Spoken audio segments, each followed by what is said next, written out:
এই খাবারটির নাম হলো ফো। ভিয়েতনামে খুব ফেমাস একটা খাবার। ব্রেকফাস্ট করে আমরা দুজনে রেডি হয়ে নিলাম। দেখো আমার নতুন কানের দুল কি সুন্দর বানির মতো দেখতে। আজকে আমাদের প্ল্যান ছিল পায়ে হেঁটে হানয় শহরটাকে এক্সপ্লোর করব।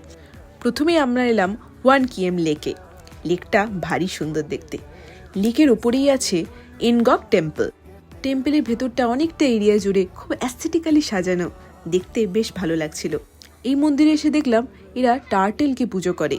ডিটেলসটা তোমরা বড় ব্লগে পেয়ে যাবে। এরপর আমরা এই খাবারটি খেলাম। এই খাবারটির নাম বার্নি। সেখান থেকে আমরা এলাম ফেমাস ট্রেন স্ট্রিটে। রেল লাইনের ধারে ধারে অনেক ক্যাফে আর সুন্দর করে সেগুলো সাজানো।